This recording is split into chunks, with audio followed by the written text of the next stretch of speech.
ಕ್ಷೇತ್ರದ ಜನರು ಭಾವೋದ್ರೇಕವಾಗಿ ನಾನು ಮುಖ್ಯಮಂತ್ರಿಯಾಗಬೇಕೆಂದು ಭಾಷಣ ಮಾಡಬೇಡಿ. ನೀವು ಇಲ್ಲಿ ಕೂಗಿದರೆ ನನ್ನ ವಿರುದ್ಧ ಒಳ ಕುಯಿಲು ಅಲ್ಲಿ ಶುರುವಾಗುತ್ತದೆ ಎಂದು ಮಾಜಿ ಉಪಮುಖ್ಯಮಂತ್ರಿ ಹಾಗೂ ಶಾಸಕ ಡಾಕ್ಟರ್ ಜಿ ಪರಮೇಶ್ವರ ಪ್ರತಿಕ್ರಿಯಿಸಿದರು.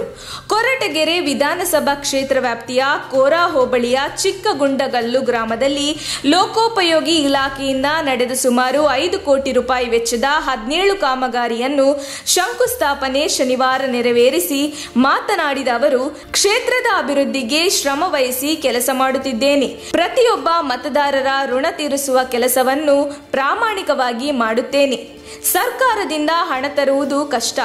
ಇತರ ಕ್ಷೇತ್ರಗಳನ್ನು ಗಮನಿಸಿ, ನಮ್ಮ ಕ್ಷೇತ್ರವನ್ನು ಗಮನಿಸಿ, ಆಗ ಅಭಿವೃದ್ಧಿ ತಿಳಿಯುತ್ತದೆ ಎಂದರು. ಕ್ಷೇತ್ರದ ಜನರು ನಾನು ಮುಖ್ಯಮಂತ್ರಿಯಾಗಲಿ ಎಂದು ಕೂಗುತ್ತೀರಿ, ಆದರೆ ಅದು ನಮ್ಮ ಕೈಯಲ್ಲಿ ಇಲ್ಲ. ಪಕ್ಷದ ವರಿಷ್ಠರು, ಶಾಸಕರು ಸೇರಿದಂತೆ ಹಲವು ಹಂತಗಳಲ್ಲಿ ನಡೆಯುವ ಕೆಲಸ ಅದಾಗಿದೆ.